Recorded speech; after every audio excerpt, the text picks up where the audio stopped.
welcome to Beyond the Knife, a medical history podcast brought to you by Surgeons' Hall, Museums, Library and Archives. We are part of the Royal College of Surgeons of Edinburgh. I am Chanté, Director of Heritage and Estates at the college.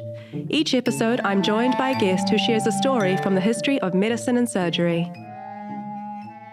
This episode contains discussions on topics that some people may find distressing, including human dissection, body parts, human remains, and murder. Please take care while listening.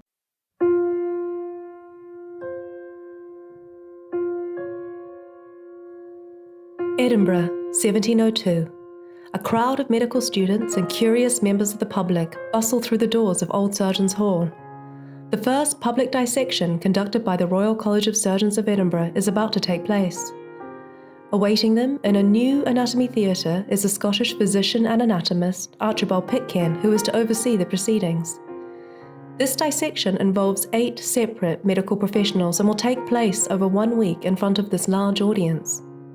The subject is a young man called David Miles, who had been executed for incest. Over 7 days, the anatomists examined David's cadaver layer by layer. They investigated the anatomy from the vascular system to the organs, muscle tissue and skeletal structure. On the 8th day, Dr. Pitcairn delivered an epilogue gathering all the week's findings together. Following this event, the teaching of anatomy through dissection became more commonplace in Edinburgh and remains central to the teaching of anatomy to this day. But how did this practice begin, and who were the pivotal figures behind it? Join us as we uncover the fascinating history of dissection. Additionally, as part of our upcoming Women in Surgery project launching in 2025, we will explore some of the rare early recordings of women contributing to this field.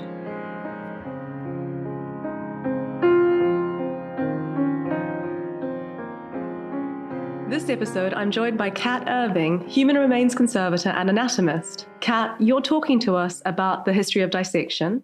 But first, a warm-up question for you. If you could be present in any moment in medical history, what would it be and why? Well, for me, because I love the history of dissection, and somebody who's very key in that is Andreas Vesalius, who produced this book called De Fabrica in 1543, which really changed the way people thought about anatomy and dissection. But when he was publishing that book, he went to Basel in Switzerland. That's where the book was published. And while he was there, he did a dissection on a man who'd recently been hanged there. And then he took the skeleton and he articulated it. And you can still actually see that skeleton in Basel. I got to go and see it 2 years ago, and it was quite an emotional moment for me, seeing this skeleton that had been articulated by Vesalius himself. And it's the oldest anatomical preparation that still survives.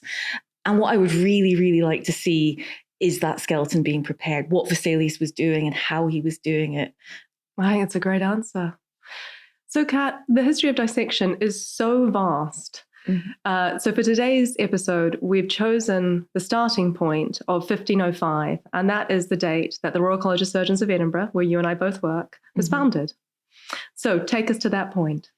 So dissection is key to what this college has done. We were founded in 1505 as the incorporation of barbers and surgeons. And in the founding document, dissection is mentioned. We're told that we may have once in the year a condemned man after he be dead to make an anatomy of. So right in 1505, they're getting dissection into, the charter that founds this college.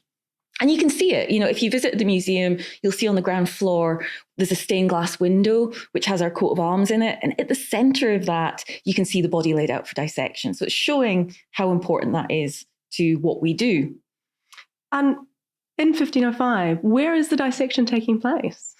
Well, that's a really, really good question because, nowadays, there's spaces for that sort of thing to happen. But there wasn't then, there wasn't a purpose space for anatomy. So effectively, the person that was doing the dissection would rotate around members of the incorporation, who was actually doing the dissection. And it would take place in the deacon's house. So effectively, it's just in someone's living room. Who's the deacon? The deacon of the college. So somebody who's very key to what we're doing. And he just hosts it, like you might have a dinner party, but with, a hanged man on the table. So that's how it's starting off. And that kind of happens until 1647, when there is a house taken by the incorporation for their meetings, and the dissection will take place there. But again, that's not a purpose-built space for dissection to occur in. And that only really comes in, the first dissection theatre is 1594, and that's Padua in Italy. And that's a purpose-built space. It's got these ranks of seating around the dissection table, so the students can crowd in. It's all standing room, so there's bars that you look down and you watch the dissection. You've got to wonder how much you're actually going to see. Yeah. Really. But that's really, really important, because the fact that they're putting this in, it's in the Beau Palace in Padua.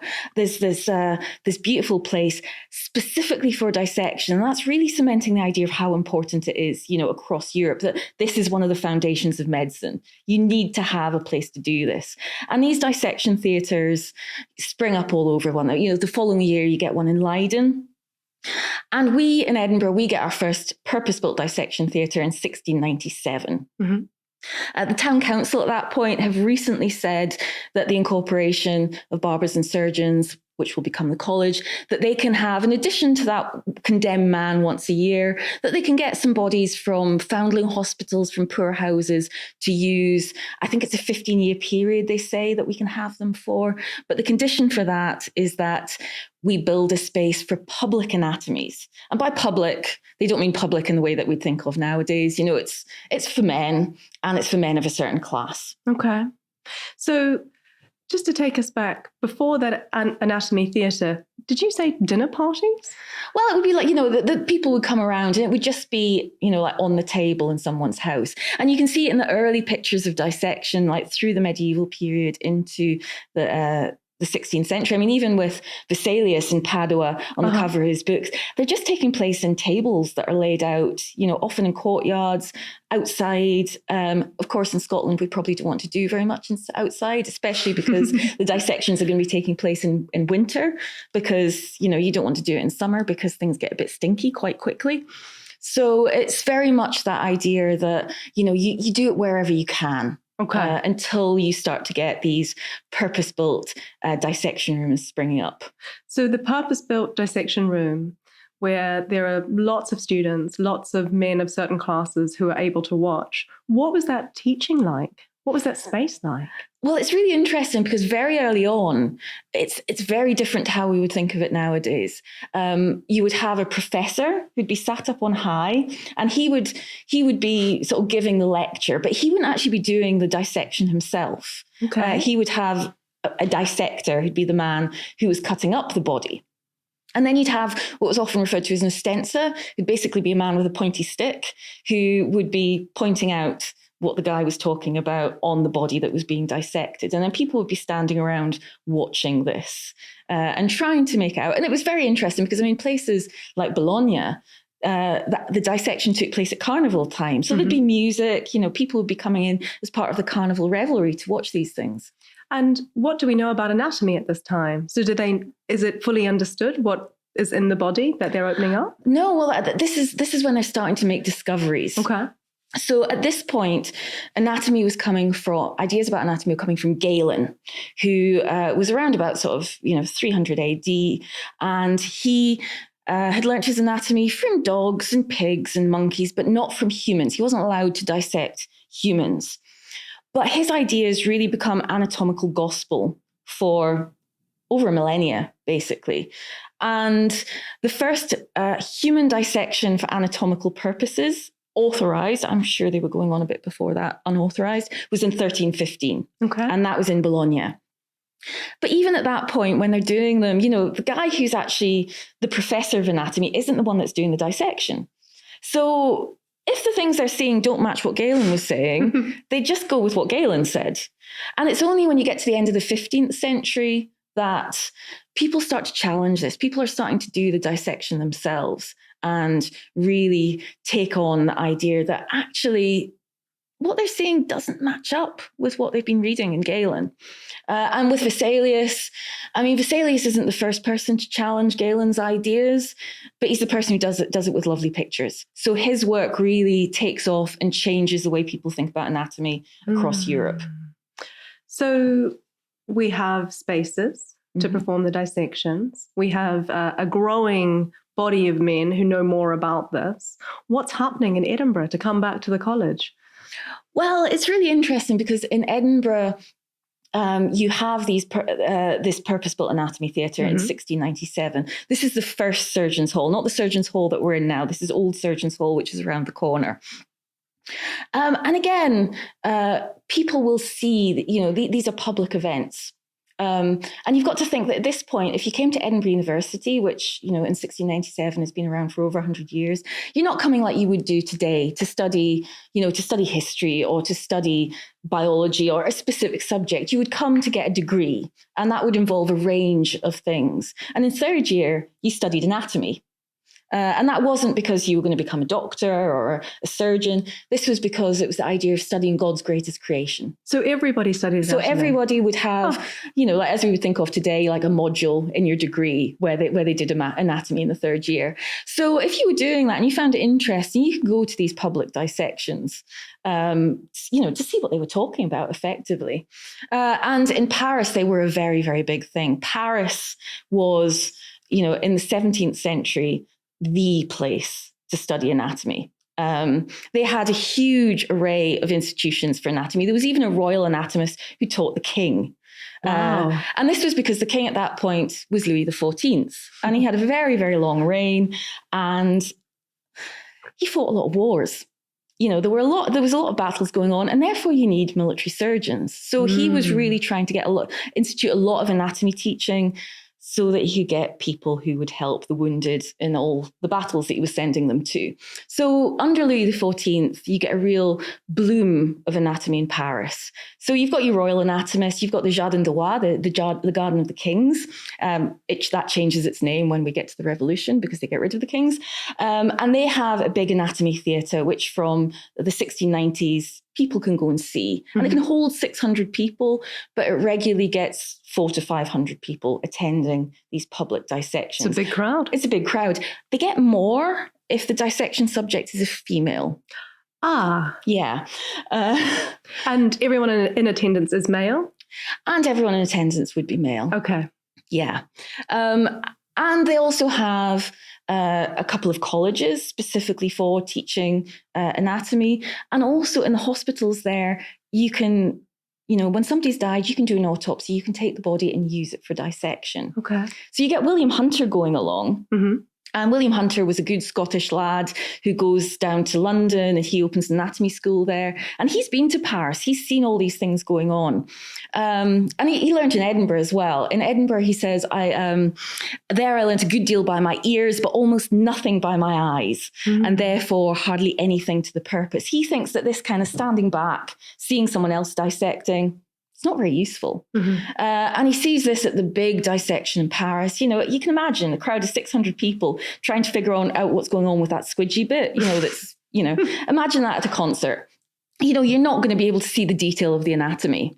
But he goes to these hospitals and he sees these hospital dissections. And Up close, people are doing it themselves. You might have a couple of people gathered around, but you can see what's going on. And so when he goes to London to open his anatomy school, he decides that's the way he's going to teach. And we get this advert for his first classes in 1746, which says, gentlemen may have the opportunity of learning the art of dissecting during the whole of the winter season in the same manner as Paris. And what he's meaning by that is the idea that you can get up close and personal with the body. And the greater attendance when it was a female body, just the unknown? Yeah, I mean, it's the idea that the female body was considered different. You would see less of them being dissected because the legitimate ways of getting bodies by hanging, fewer women were hanged than men. And of course, there's going to be a slight salacious degree going on as well. Yeah. Tell us about the bodies, Kat. Who were the people on the dissection table? Well, it's really, really interesting because, you have the legitimate source of bodies, you have the hanged criminals. And in Britain, that goes specifically into law in 1752. Well, the law passes in 1751, but it only comes into practice in 1752. So you'll see both dates. And this is the Murder Act, an act for better preventing the horrid crime of murder. And this comes from the idea that in order to rise again come Judgment Day, you have to be buried intact. This is very common in Protestant countries. And so the thing they thought was that if after a murderer had been hanged, they did something else. And the idea was that you would either be gibbeted, so you were hung up and publicly decompose, or you get sent to the anatomist's table. Okay. That's going to stop the murderer being, having any chance of, a heavenly afterlife. So you'd think committing murder would stop that anyway. But just in case. Okay. That's a further punishment for the person that's being murdered because, just in case hanging wasn't enough. Okay. So this is brought into law. And the majority of people who commit murder between 1752 and when it stops in 1832, they go to the anatomist's table. So this is the legitimate source of bodies. But the problem is there's not enough people being hanged. And there's a huge demand by the sounds of it. There's a huge demand. I mean, I've done some research, and in Scotland, in those 80 years that the Murder Act is in place, there are less than 100 people hanged for murder. Okay.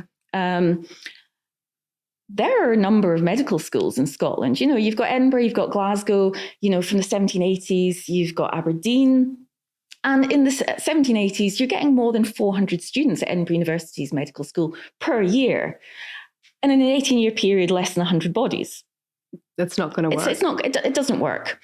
So you get other sources. You get the less legitimate sources. Mm-hmm. You get body snatching. Body snatching becomes a huge industry. Bodies are moving quite a distance to be able to supply the demand of the anatomy schools. And it's not just the anatomy schools, because William Hunter down in London, he's not attached to a university or anywhere that has access to these legitimate supply of bodies. He's a private school. And we get a lot of these in Edinburgh, these private medical schools. They're called extramural schools because they're outside the university walls. And they become really, really popular when the professor of anatomy at Edinburgh University is a man called Alexander Monro Tertius. And Monro Tertius, he's the last of a dynasty of anatomists. So from the founding of the chair of anatomy at Edinburgh University in 1720, a father, son and grandson will hold that position for 126 years. So Alexander Monro Primus, Alexander Monro Secundus, and then finally Alexander Monro Tertius. 126 years. That is a very impressive dynasty. Yeah. And Monro Primus, Monro Secundus, they're considered really great teachers, really inspirational teachers. Monro Tertius, not so much. He was properly a Nepo baby. And we know that Charles Darwin went to attended Monro's lectures, and he was not, he wasn't complimentary about them. He says, I attend Monro on anatomy. I dislike him and his lectures so much that I cannot speak about them with decency. He was so dirty in person and actions. And in a letter to his sister, he says, Dr. Monro made his lectures on human anatomy as dull as he was himself, and the subject disgusted me. So we can say that Monro Tertius, put Charles Darwin off studying medicine and sent him into, the natural sciences instead. But because his lectures are so dull, you don't have to, it's not like now, you don't have to attend certain lectures to go, pass your degree. You just have to pass the subject. So people will go and pay other people to learn the subject. And that's happening a lot in Edinburgh while Monro Tertius is professor of anatomy. And we have a number of these classes around the place. The most popular of them is run by Dr. Robert Knox. And Robert Knox, his lectures were said to be amazing, that he was really, really good. He used the dissections. He used a lot of anatomical preparations to teach students, and they learnt very, very well. They were very, very, very popular. And we get this advert for one of his classes in the 1820s that says, arrangements have been made as usual to secure an ample supply of anatomical subjects. And what a draw. Yeah. And as I said, he's not entitled to any of these bodies that are being hanged by the Murder Act. So he's only got the body snatchers. But then one day, two men turn up with a body on his doorstep, and their names are William Burke and William Hare. And the body they've got is not somebody that they've dug up the ground, but somebody who died in the boarding house that William Hare ran. And they decide that to get some back rent that he owed, they'll sell the body. Mm-hmm. So they fill the coffin with stones, so that nobody thinks that they've taken the body out, and they carry the body around to Edinburgh University, and they ask for Professor Monroe, but they're told, no, don't see Monroe. Go across the road, go down to Surgeons Square, speak to Robert Knox. And that's what happens. And they're given £7 and 10 shillings for the body, and they're told that they'll be happy to see them again if they have more bodies to supply. And that's when the killing starts. And they murder at least 16 people over the course of 1828 to sell their bodies to the anatomists. And eventually they're caught and hanged. Well, William Burke is hanged. Hare gets to walk away scot-free. So it's not particularly sustainable. No. The murdering of people. Yes, to meet the demand. I can understand from an educational perspective, using real bodies was the primary way to educate. So the idea of an alternative like sketches, drawings, just... No, I mean, that's the thing, that you can use models, you can use drawings as a map to what's going on in the body, but if you're actually going inside the body, they just don't really match the sort of squidgy reality of the inside of us. You know, it's very different seeing anatomy, you know, inside to those kind of representations, which are very, very useful.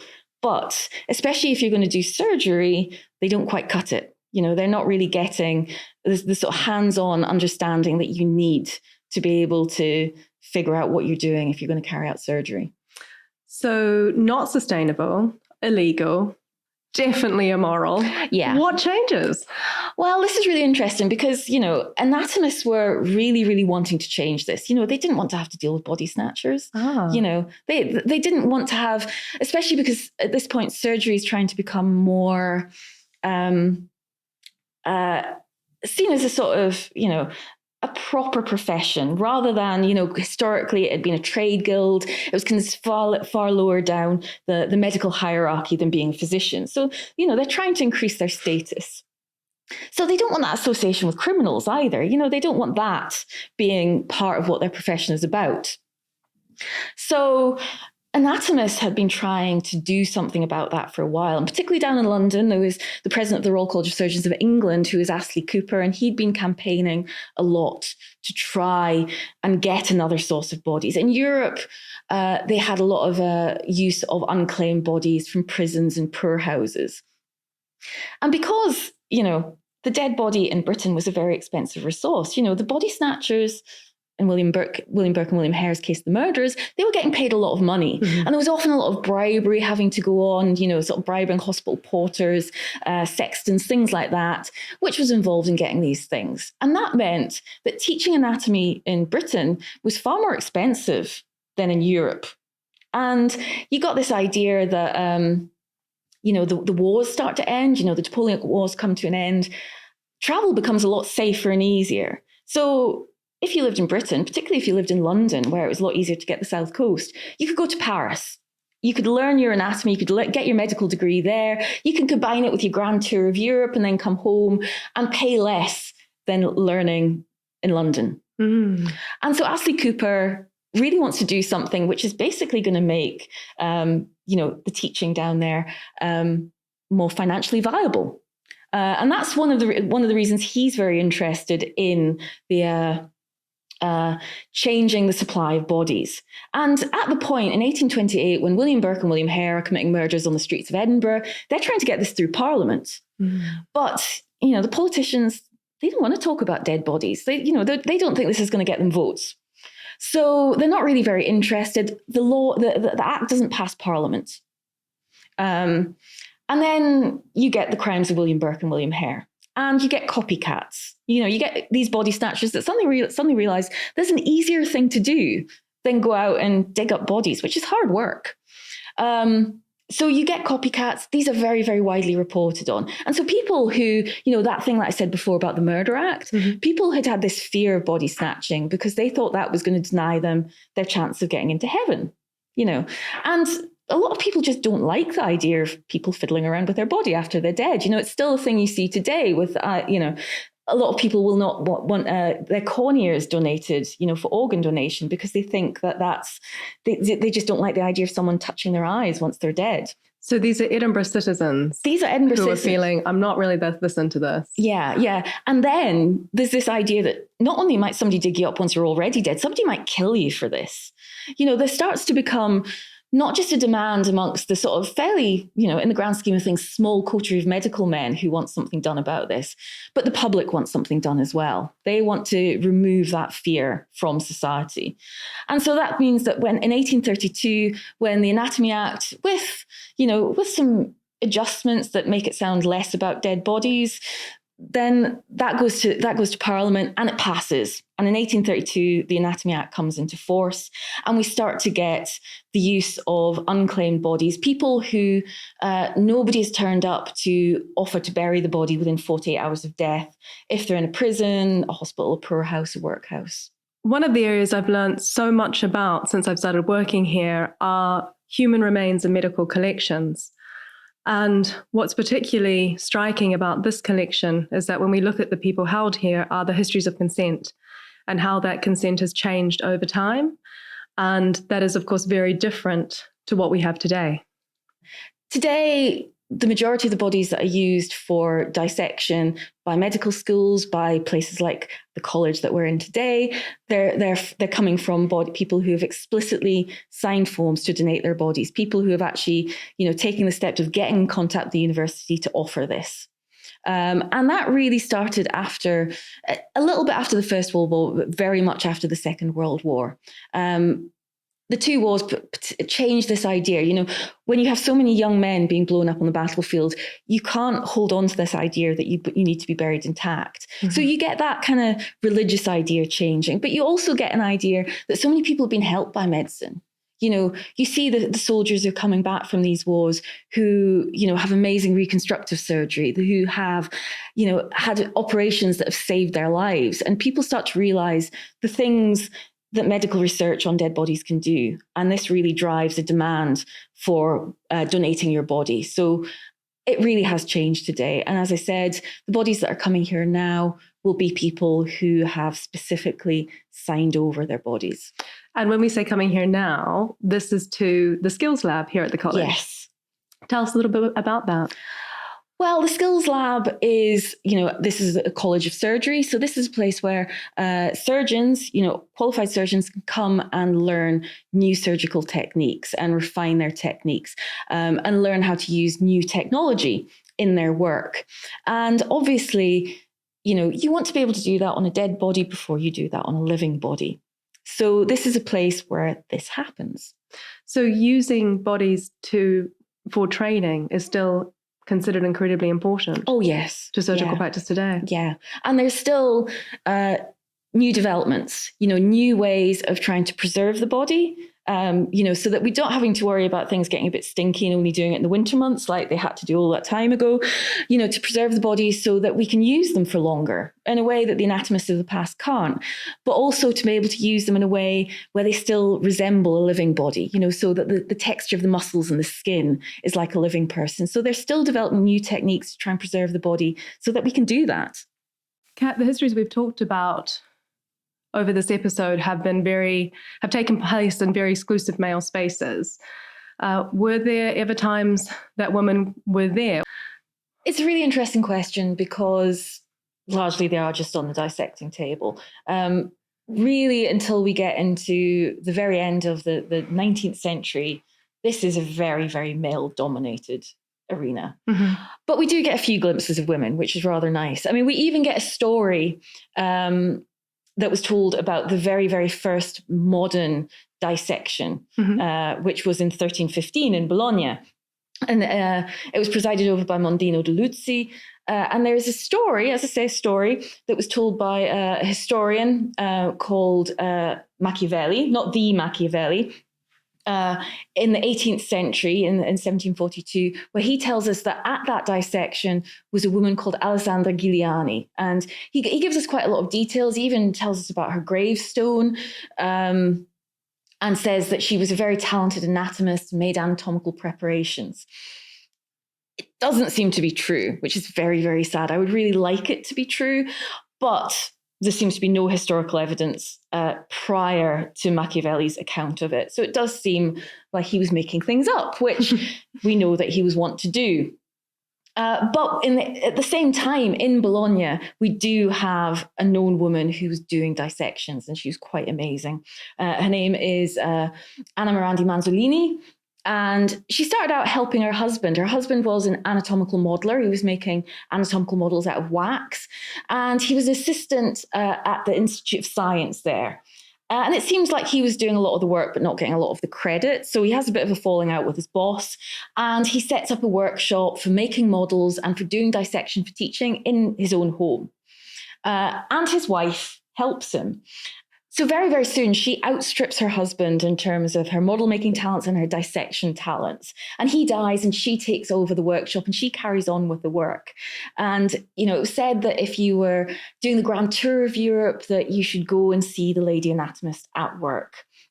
And her work was recognised widely, from the Royal Society in London to Catherine the Great in Russia. So she was a truly, truly amazing woman who was very, very prominent in the field. And at the time that she was working, those public carnival dissections that I talked about earlier in Bologna, they were presided over by a woman. She wasn't doing the dissection herself, but she was given a dissection oration, and her name was Laura Bassi, and she was the first female professor at a university. So, we do get a few women mentioned. And of course, there was a young woman called Mary Grosholz, who starts off her life as basically an assistant to a man called Philip Curtius, who's working in Switzerland. He's an anatomist, and he's making models, and she's helping him. And his models are made from wax. And eventually she relocates with him to Paris. And they stop doing anatomical models and start doing portrait busts. And when she's married, she becomes known as Madame Tussaud, and she's rather famous now. So Madame Tussaud had a very strong anatomical background. Yeah, an anatomical start. So Kat, you are, of course, today a female anatomist at the college. Mm-hmm. What about here in the UK, in Edinburgh? When did women start to access education here, or the study of anatomy?